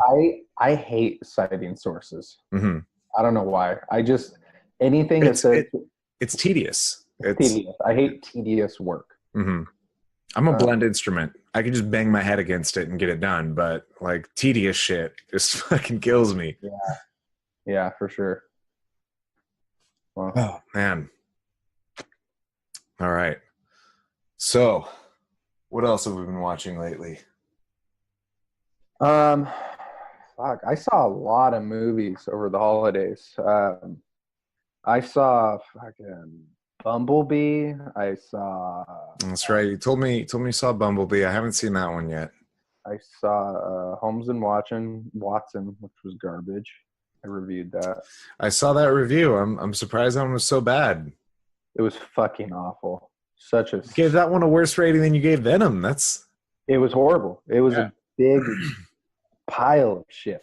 I mean, Right. just god awful in every way imaginable. Mm-hmm, mm-hmm. Um, That was what I read. I remember I feel that like from I'm your. forgetting something. I think we talked about The Favorite, which I really liked. Which one was a favorite? We That didn't was talk the about one that on the with- it was podcast. a- I don't We didn't think talk about it on the pod. It was with Emma Stone, Rachel That's right. Weisz. the lesbian Pride and Prejudice lesbian queen. movie. Yeah. Yes. I feel like I'm forgetting something. Well, give the people a little take on that. Here's a few. Well, I'll start with Bumblebee. Bumblebee was okay. It was kind of what the Transformers movie should have been from the very beginning, given the fact that it actually takes place in the 80s. And for once, they actually made Transformers that didn't look like a bag of wrenches glued together. You could actually distinguish what was going on in the fight scenes between the two of them. They actually finally gave you some characters that you kind of gave a shit about. It was a solid, kind of fun, little action movie. Very stupid. I mean, like, in the same way that Aquaman was kind of stupid, but also very self-aware. It was trying. It knew it was stupid, and it didn't care. It knew what it was. Also like Aquaman. Yeah. So in that ways, it's very comparable to that. And then The Favorite was, no pun intended, one of my favorite movies of the year. I really liked it. You absolutely intended that pun. I did. Actually, I ripped that off. That's what I wrote in my review too. Recycling. Fucking busted, man. It was really good. It was normally what I said in my review is that normally I hate those type of movies. I'm not into the aristocratic period pieces where all the characters are stuffy, over the top, kind of perfectly polite individuals. I hate that. I just generally don't find those interesting. No, they put me to fucking sleep. This though did such a good job of kind of God, what's the word? They kind of parodied not parodied, but they just took that genre and they made it fun. Basically, they turned it into a dirty kind of black comedy. You compared it to something. I can't remember what it was. The style of humor reminded me of like an In Bruges or something like that. Oh, okay, yeah, because it was a black comedy, and it was actually legitimately funny. But then they don't make these royal aristocratic people look like these perfectly kept people. Mm-hmm. They make them look like just dirty like pigs. Like they're just manipulative and shitty, and it's probably how they actually really were. I mean, it's definitely how they actually were. So it felt like an accurate depiction of that time period, and it was actually really funny. Right. I was surprised. I was taken back by it. I wasn't expecting to like that movie as much as I did. Interesting. Yeah, In Bruges, to compare it to that, In Bruges is definitely like one of my favorite movies. That's one that like that took some warming up for me because I watched it when I was like much younger. I watched it when it was a newer movie, and it didn't like grab me the way that I thought it was going to. Some people had told me that I would really like it. It's definitely like my kind of movie. And then when I watched it again for the second time, like just a couple of years ago, it like I got it. And I was like, oh shit, this is a really good movie. Sometimes that happens. You have movies that's actually funny enough, a movie that happened to me with was I remember watching Big Lebowski when I was younger, like around the time it first came out, and I just didn't get it at all. Right. And then I rewatched it like, probably five or 6 years ago, and it's like now one of my favorite movies ever. Right. I mean, I love that movie. But it has so much under the surface jokes and you have to really you have to really be paying attention, and you have to really just be an adult to get a lot of it. As a kid, a lot of that shit. I would say the same for In Bruges. I think that would, as a kid watching that, as a younger person watching that, I don't think I was emotionally complex enough to really appreciate that movie. When you're a kid, you're just looking for, like, as an example, when I was, like 15 years old, I thought Sin City was like one of the best movies ever. Right. Whereas I watch it now, I can still enjoy it, but I can also pick out a lot of the flaws. And it's fun to watch, but it's not like a great movie. No, but there was a lot of movies like that from that age where if they were just like hyper aggressive and fucking bloody and just with, just the whole deal. It's like you're going through that stage in your life where you want things to be extreme. Everything's got to be extreme. Right. Well, you're flooded with hormones and testosterone and shit. And your fucking eyes are popping out with anticipation to not be in fucking class and to fucking bang something. Like to maybe just fucking hit somebody, whatever it is, any sort of release of any kind, like, and then a movie like that comes along and it just like feeds those urges. Right. Seems like just tailor-made for a young man's mind. Yeah. I felt the same when I watched Sin City when that first came out. I was like, this is like a perfect movie. It has naked women, violence, simple but easy to follow dialogue. Yeah, like it's got it all. Yeah, Elijah Wood as a creepy molestery cannibal. That was a perfect role for him. He was good in that role. Elijah Wood is really good at those like creepy roles. Have you seen Maniac? I haven't seen it, but I've seen parts of it. You definitely shouldn't see it. It's yeah. It's like it's definitely like has that Black Mirror like feel of like this could be real. That's why I've gone out of my way to avoid watching it, which I typically do with those kind of movies. I'm not a huge fan of like movies based on real life, like serial killers or anything like that, just because they do feel real, and they are real. Yeah. And, they're like super disturbing, and you just come out of it like, oh, yeah. Maniac will definitely leave you with that feeling. Maniac is it's actually, I think it's really well made. It is a good movie, and it has a lot of like really creepy shit to it that makes it like good for like horror thrills. But as far as just like it leaves you with this filthy feeling, because the whole movie is shot out of Elijah Wood's eyes. Like you're going around as him. And, first person perspective. Yeah, and he's just like this fucking twisted ass murderer, just stalking girls, and you're like, you hear his thoughts and stuff the whole time. It's fucking like, it's a really dark experience. But I would definitely label that movie as an experience. It's really not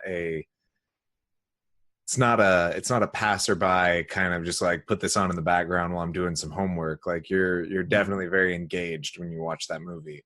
Right. And you probably aren't better for it when you come out of it. Right. There's a one that came out recently that's like that. It's the new Lars von Trier one, The House That Jack Built. I haven't watched that one yet. No. When Matt Dillon plays a serial killer. I've heard that movie is like brutal. Really? And supposedly there's like a strangulation scene in it that's like the most vivid one ever, and it's like supposed to be very disturbing. Mm-hmm. Did you ever see The Rise of Leslie Vernon? No. I feel like I heard of it. But, okay. I passed by this movie a lot of times, and me and Melissa finally watched it, and like we watched it like I think like a year or two ago, and so it kind of put me off because it was made like a documentary. Like it was supposed to be a horror movie, and it was made like a documentary. And then once I finally watched it, it was basically like this guy was a serial killer. like a horror movie serial killer, and this reporter girl was like following him around, interviewing him, and he was like going through the whole process of selecting a victim and like how It's kind of clever. Yeah, no, I like the premise. but the thing is like the guy was like really charismatic. He was like good on the camera, and he was showing how he like tantalizes the victim and like sets them up and does the scary moments. He's like, so you check this out. When she comes into the library to look up the history of this mysterious event, I'm gonna have the microfiche set up. So when she opens it up, she sees this. It's gonna be completely made up, but it's gonna support all the facts that she. And then it shows the girl come. She's like, oh my god. So it's like a mockumentary. Kind of. And then but then towards the end, when the whole like the horror movie situation is supposed to start taking place, it gets like super real and it turns into like a hardcore fucking horror movie. So it was it was really interesting, actually pretty well done. But it had a lot of comedy in the first, like the lead up of the movie. I'm trying to look that up right now, but I don't think I've heard that one. I can't remember the name of it exactly. I know like the second part of the name is The Rise of Leslie Vernon. There it is. It is Behind the Mask, Rise of Leslie Vernon. Okay. Rotten Tomatoes gave it a 74%. It must be good. If a horror movie gets a 74% on Rotten Tomatoes, it's good. Because they rate horror movies very harshly. Yeah, well, horror movies do generally get rated pretty harshly. They usually aren't good. That's the problem with them. Yeah, comedies as well. Comedies tend to get rated pretty harshly. What did you think about? Did you see the list of Golden Globe nominees? No. I usually don't pay attention to those things. Not like a huge fan of the choices. I was kind of surprised by some of the picks. Did you ever see Bohemian Rhapsody? I didn't. No. I want to say don't waste your time because I had a feeling it wasn't going to be good, but it's strange to me because I was talking to Wyatt the other day, and he was saying that he had a kid in his class who went and saw it 3 times. It was so good. And I went to go see it with Ariana, and we both walked out of it like, yeah, that was lame. Like it was like the guy, Rami Malek, the guy who plays Freddie Mercury, does a pretty solid performance. Yeah, Mr. Robot. Yeah, the performance he does is good, but Bohemian Rhapsody is like the most phoned in. Like it's like they took the musician biopic playbook and just followed it to a T and made a movie out of it. Right. It's like any other one you've seen. It's like they had a chance to really throw some unique aspects of Freddie Mercury's life in there, and they just squandered it. And it was just like exactly like what would you expect? It's exactly what you expect. The lead singer, the charismatic lead singer gets too big for his britches and decides he doesn't need the band anymore. And then he gets AIDS and dies. Yeah, then he gets AIDS and he comes begging for him back. And you could tell that this movie, Queen, were very much protecting their image with this movie. Because really, if you look up a lot of the there's a lot of contradicting facts about that in real life, where like Freddie Mercury actually wasn't the first one to do a solo album. It was the drummer. The fucking drummer. Never a good idea for the drummer to do a solo album. It's just gonna be all drumming. We're just that's all it's gonna be. A whole album. It was just very corny, very obvious. It was somewhat entertaining. It wasn't, I wouldn't call it a bad movie, but it wasn't fucking Oscar worthy by any means from my perspective. Well, honestly, just by looking at it, I didn't see what else sure, they could do a good, entertaining biographical movie, but it also didn't seem like there was really anything for them to make that movie about. You know, I mean, like you said, just followed a formula. Here's the thing, though. If the original idea was Sacha Baron Cohen was going to come in and play Freddie Mercury. Sacha Baron Cohen. That's a bad idea. No, that is a brilliant idea. Of He was going to course. play Freddie Mercury, and he when he did a Howard Stern interview where he talked about this a few years ago. He wanted to really make this like an R-rated, edgy movie where they'd go into like. Of course he did. That's such a big going. Supposedly, Freddie Mercury would have these like legendary parties. Yeah. Where there would be, dwarfs walking around with plates on their head that had cocaine all over them and like all kinds of crazy shit. Yeah. And you get really none of that in that movie. Right. Like it's super watered down. And he wanted to go into some of that. He wanted to, and Sacha Baron Cohen said he knew the movie wasn't going to happen when he was talking to the other band members. And their idea was, one of their original idea was to have Freddie Mercury die about halfway through, and then kind of chronicle have the rest of the movie about the drum solo. Sacha Baron Cohen was like, no, are you guys fucking crazy? That's not going to work. So I don't know. It just felt like it could have been a lot more interesting and silly. No, there's definitely I definitely don't mean to like say that there wasn't anything that could be interesting about it, but as a like a Oscar friendly, movie, it just wasn't gonna be. Well, for the people out there, if you guys haven't seen it, do yourself a favor and just watch like a documentary about Queen, and it's probably 10 times more interesting than that movie was. Oh, yeah, sure. Yeah, other than that, I haven't really seen a lot of new things lately that are super interesting. I know one thing we talked about before, I mentioned to you, I finally got back to watching Berserk. I watched the original, the 1997 season, and that was a really weird show because, like, I mean, as someone who never read the manga, I don't even know how to say it. Most of them, like, anime is based off that. These fucking comic books that have these extremely long, expansive stories, these established characters. So this show is like the first like 25 episodes, or the first like 23 episodes of it is like this origin story for this character who is not really established yet. And then the whole season the whole show is 25 episodes long. Right. So the place that it ends at is like the story's just getting started. Which would be one thing if this was going back to a person, like a show that had already like pre-existed. We'd already had this character really established as, he's like a demon hunter guy. He like fights monsters and has all these interactions with these supernatural characters, these deities and demons. But we didn't have that established because that show didn't exist yet.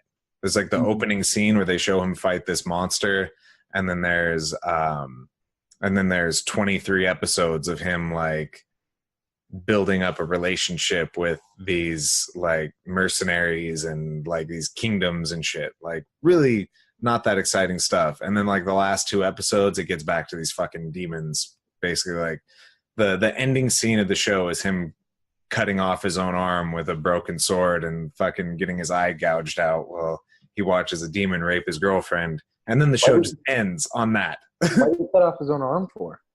It was like he was trying to save the girl, and then this big fucking monster that they're all being fed to bites his arm, and he just like can't get free, and so he just chops his arm off, just like hacks it off with like his broken ass fucking sword.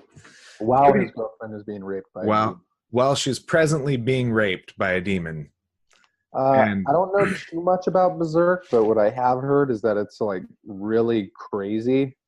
Like, it is like, I mean, the whole original season is it's like just this medieval story. It's all like wars and stuff and politics and kings and queens and peasants and shit. And then like in the last like 2 or 3 episodes, the actual story of like the character comes together. Like what the more expanded version of the comics and everything is all about is about this character Guts, the main character with the big ass sword and shit.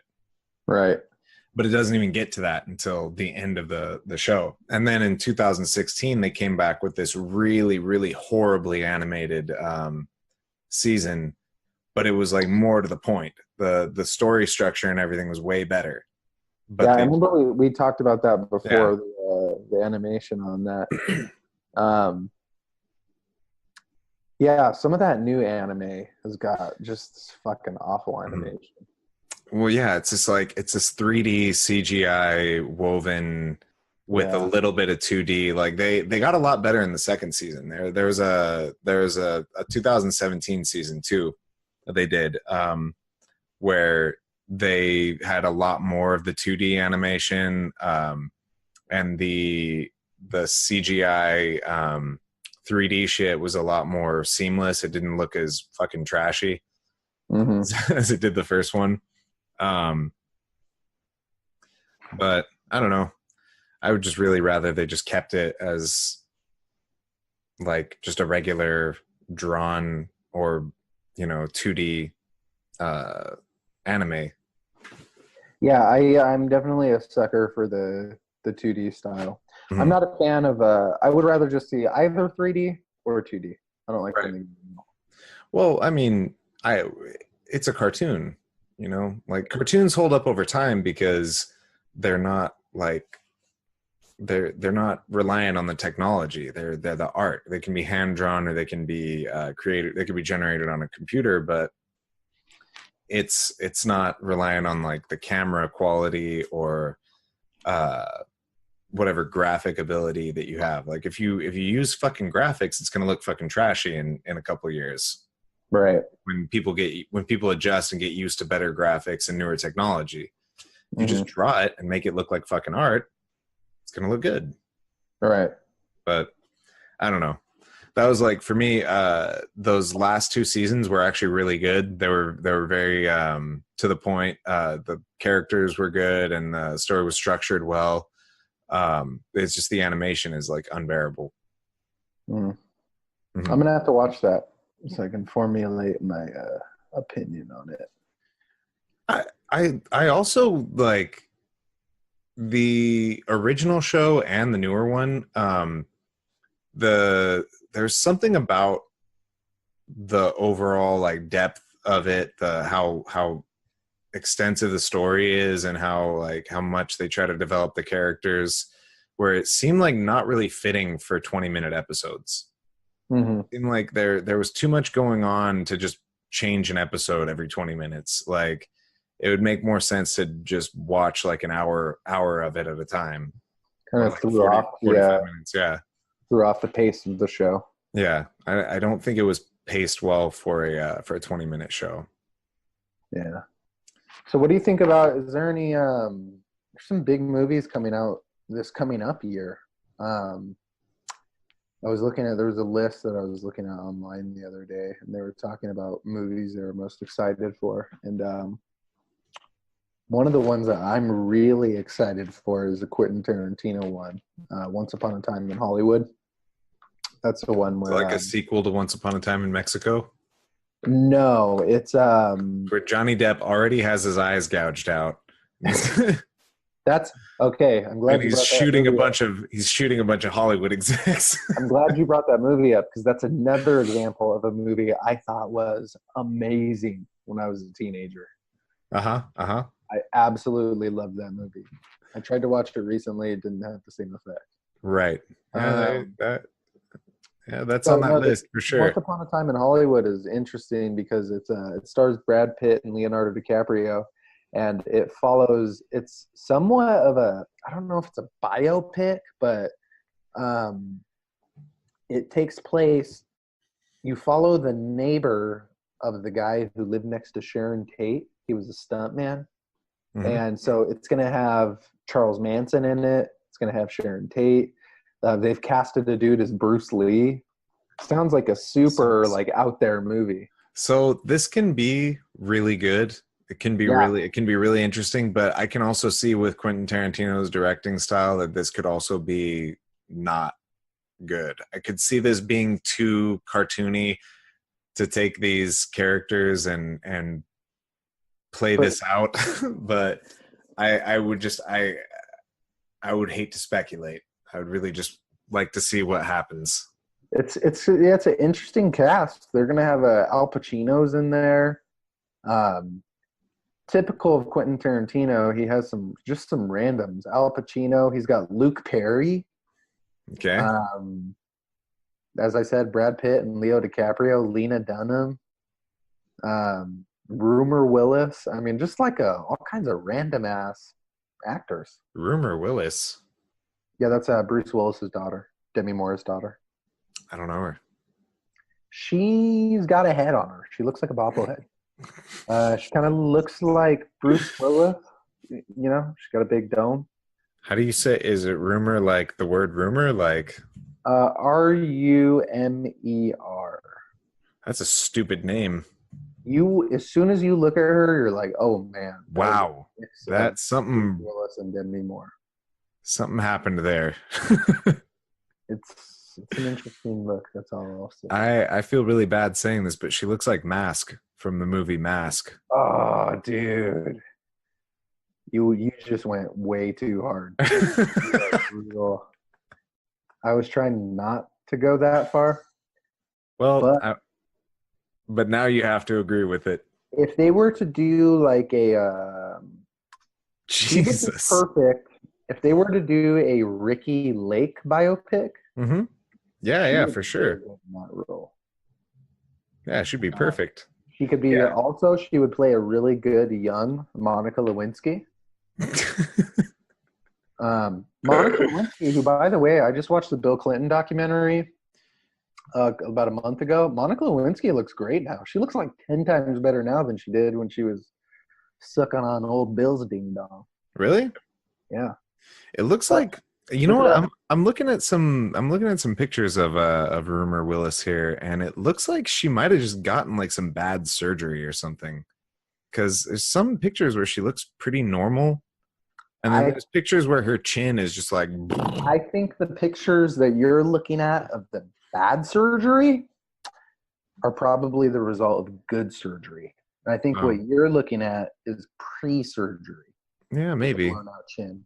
I don't know, but she doesn't look natural. Like these blown out chin pictures, like it doesn't look like that's what a face looks like. Right? No. Willis is barely recognizable according to this. It looks. I don't want to get too far into this. I think this is a rabbit hole we don't need to go down. Last thing I'm going to say, it looks like a character off Family Guy. Yeah, she's very, very Quagmire-y. Went way too deep on Rumor Willis. Yeah, you know what? I regret this. And all of you who are listening or watching should share in my regret and Google Rumor Willis if you've never seen her, because holy shit. That is a cartoon character. Yeah, anyway. So she's going to be on the She's going to be in Once Upon a Time in Hollywood. Yeah, well, you guys are going to see this. Get ready for it. Once Upon a Time in Hollywood. What else is coming out? I haven't really been looking at what's coming out. Captain Marvel. Oh, that's right. Which the trailers I was not a big fan of. Thought it looked kind of stupid. Look wishy-washy, you know. I mean, most superhero movies look kind of stupid on the trailer. You know, you have to take them in as a movie. So, yeah, that's coming out. Of course, how could you forget Avengers Endgame? Oh, yeah. That's a huge one. That's coming out pretty quick, right? That's going to be out, I think in March? Yeah. April? I saw a trailer for that. I know that's coming up. I really liked that trailer. Yeah, with Tony Stark in the spaceship just dying. Yeah, I mean that's how you do a trailer right. Like it comes out April 26th. Okay. That's how you do a trailer right. It gave you just like not too much, but just a little bit of everything. It kind of just updated you without spoiling. Yeah. We should try to plan it so we can go see that. Yeah. Yeah. So April 26th, set something up. We're gonna be in the same city. Let's go watch that movie. Yeah. Let me see. Oh, how does that line up with the marathon? The marathon. I know that last year I went to go see the Avengers Infinity War the day before the San Luis Marathon. So this might fall into that same category. That could work because we'll be in the same place. We'll be ready to be getting ready to do the marathon or recovering from it, depending.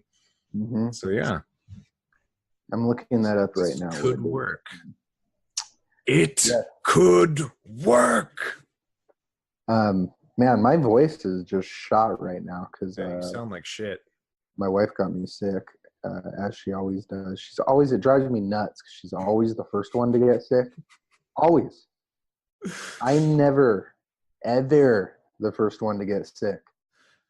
That no good filthy wife of yours is always getting you sick. The slow marathon is on April 28th. So we could go see this like a couple of days before it or the day before it. That'd be good. It would get us in the zone. We'll be showing up. Hey, we'll be showing up to the premiere of the superhero movies with our superhero bodies all intact, all ready for the marathon. People will be like, "Whoa, are these the stars?" I'm afraid not, guys. But is this the father of? Are these the collective fathers of? Are these the collective fathers of Captain America? Yes. We'll be like, yes, we are. Yeah. They took DNA from both of us when they made him. Created him. In the laboratory. Yeah. No, that's going to be good. We're going to be completely shredded. I'm going to have not even like a 6-pack. I'm going to have like an extra ab. I'm going to have like a 7-pack. What's weird is last year when I was preparing for the marathon, I didn't really lose any weight. I remember we talked about it because you were eating like a fucking pig. Yeah, I ate a lot. I was always hungry. I mean, I think it was even more so for if I was like a skinnier dude going into it, somebody who was like sub 170, my appetite probably wouldn't have been so crazy. But I think because I went into it with so much, not in general muscle on my frame, but more than an average runner, definitely. Well, you were never ever built like a marathon runner. No. In that training camp where you built like a marathon runner. No. I was definitely built more for like fast twitch activities. Yeah, and lifting and things like that. Like you were big, man. And you're muscular, but you weren't like, I mean, some people are marathon runners and they don't even look fit. They just have like a gut and stuff. Right. No, you're built for other athletic things. I look like Uzumar Pulharis. Right. There you go. Let's say that. Hey, why stop there? You look like Paulo Costa.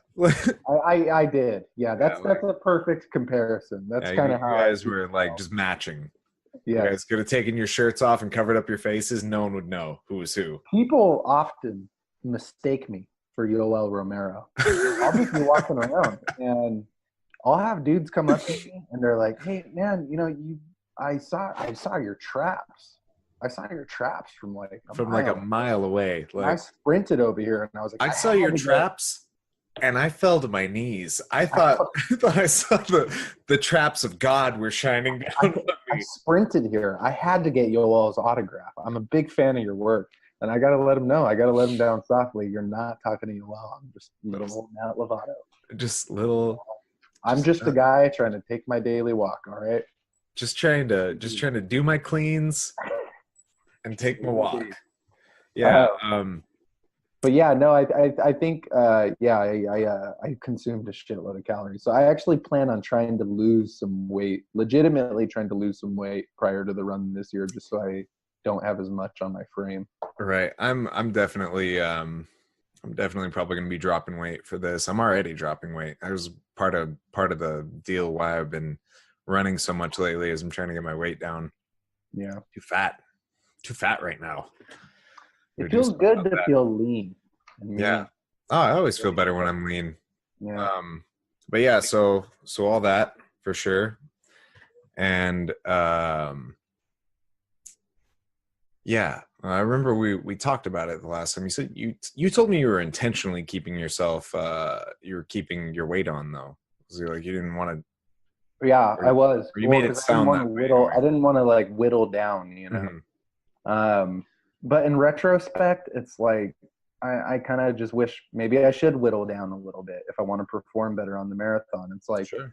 who cares? You know, it's only going to take me. It's not going to take me long to get back that muscle that I Mhm. would inevitably lose. So it doesn't really matter that much. I gotta get some fucking new running shoes, dude. I'm running the same shoes I've had for like 5 years, and I just noticed when I was on these last few runs, like my feet were so damaged just from Right. running. Like I did I told you I did 23 miles in 3 days. Yeah. Just to finish off the year. And fuck, dude, my feet were so damaged from that. I haven't run since the 31st. So today was my first run because I just needed to recover. Like, Yeah. so I definitely have to get like some, I don't know, like something new, something sexy, something sleek, like For sure. like some Brookses or something. I don't know, something that's gonna really Yeah, pop. that's what I ran in last year, and then the time before that, I did Asics. I like Asics. I have a pair of Asics, but they're like super old. They're falling apart. Like the pinky toe is coming out of one of them. I don't even know how that breaches the surface. I've got some old pairs that do that too. Yeah. Asics, Brooks, those are all good. I would just go online and look at I have a pair of Newtons, but I feel like those are more like sprinting shoes. They have like a bar across the toe line. Mm-hmm. I think and they're might be it could be hiking too. That might be like a rock shield, maybe. No, like across the not the toe line, like the ball of your foot. There's like on the sole. There's like a bar that goes across. So no, I think that definitely is a sprinting shoe. Yeah, so it's it like grips when you're pressing off. So right. But the soles are really thin. They're super super light. There's like no support. Like you do not want to run in those for long distances or anything. Those are nice for like sprinting down a track and back, but right. Yeah, so I got to get something that's going to protect my feet from my big fat body slamming into them for miles at a time. It is a bummer how even though we're barely 30, well you're coming up on 30. You shut your fucking mouth. I'll be 30. I won't be 30 by the marathon, but I'll be 30 shortly after that. Sure. But it is shitty how less resilient your body becomes in such a short amount of time. Oh yeah. And I can only imagine how it's gonna feel when we're 40. It's gonna fucking suck. Yeah. No, I mean I've already resigned myself to the fact that I'm gonna be crippled in like 2 years. So I'm getting all the marathons and everything in that I can right now. So yeah, and especially for you. Have you still been training at all or no?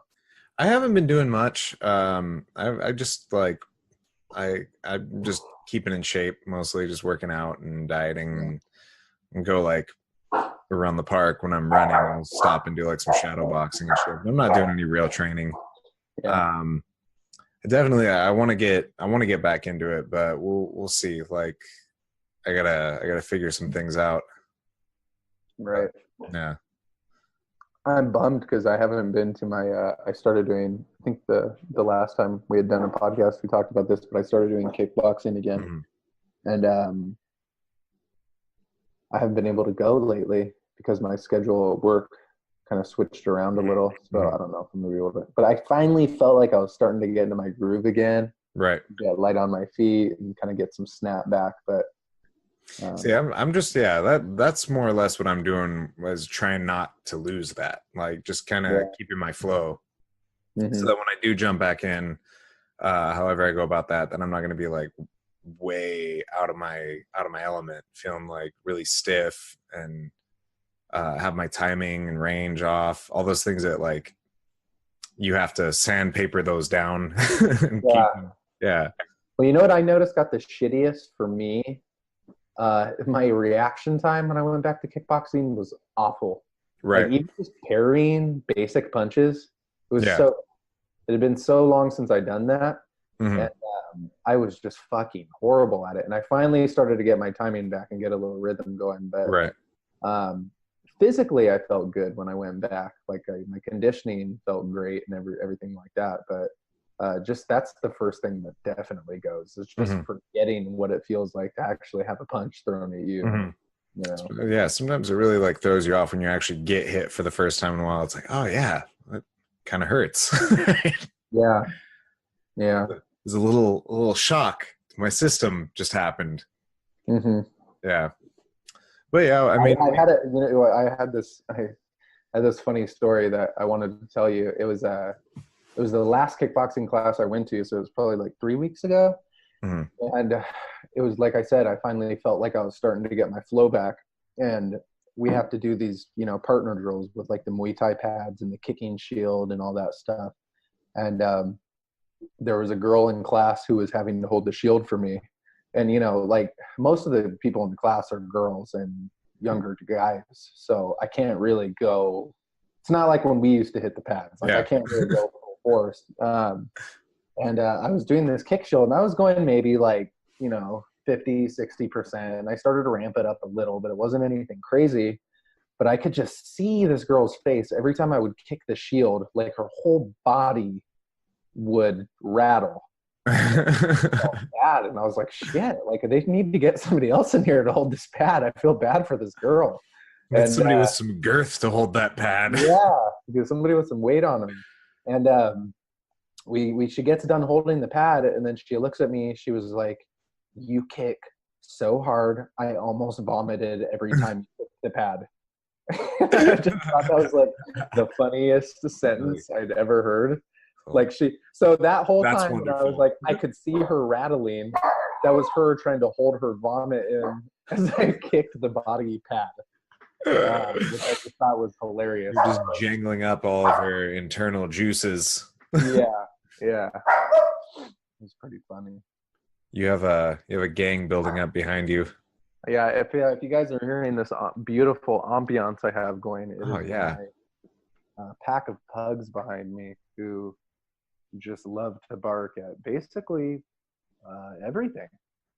They bark at everything. I love how they're all just hanging along the couch. They look like like panthers on a tree in Africa, like just hanging from the branches. That's basically what they are. Yeah, very dangerous animals. It's funny how like you start to just identify different aspects about the pug.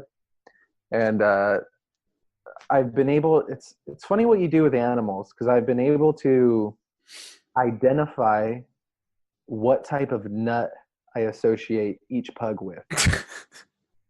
So for some reason, Lily, who's directly behind me, reminds me of a macadamia nut. Of course. Tuxedo, who's the smallest, he's the middle guy over here. He looks like a peanut because he's got a little peanut head. Walter, over here in the corner, the biggest boy, the stud muffin of the group. Walter is most definitely a walnut because he's got a big wrinkly face. And Molly, who's the part Chihuahua, she's the chug. She's a little more slender in her build. She's like a cashew. She's built like a cashew. I could see that from here. Yeah. So I've turned all of my dogs into nuts. Yeah. And macadamia nut back there just gave us like a big smile. Oh yeah, Lily's like super cute. She's adorable. Cute little girl. I'm very fond of your pugs. One day I'd like to get my hands on them and scrunch their faces. Never in my wildest dreams did I think I would be surrounded by this many. Oh yeah. Pretty crazy. It was bound to happen. I could have told you years ago. Someday you were gonna have just a society of pugs all around you. You would be the mayor of a town of pugs. Yes. Yeah. It's beautiful. Well, that was the sigh in the well that signifies we're reaching the end of this podcast. When I start talking about what type of nuts I identify my pugs as, we probably ran out of shit to talk about for today. And then I start talking about what kind of pugs I identify my nuts as. I feel like the last 20 minutes of our conversation there turned into very middle-aged man talk. I'm Well, I want generally. to get going and start running again, but my feet hurt. Oh, look at my dog. It looks like a peanut. Well, dude, we crossed over into middle age over the course of this podcast. We went from being just young, spry, comic book reading, super powered, testosterone charged young men watching porn and Sin City and just beating people up and driving fast cars to getting a nice, responsible family vehicle like a Honda Odyssey. We started this podcast making fun of Patrick Wilson. And then we became Patrick. We ended this podcast becoming Patrick Wilson. Yeah. Well, once again, thanks for joining us, guys. Give us a like and follow. Yes. Back and Bone Show, Instagram, Facebook, YouTube, do it all. We love you guys. Bye. Bye-bye.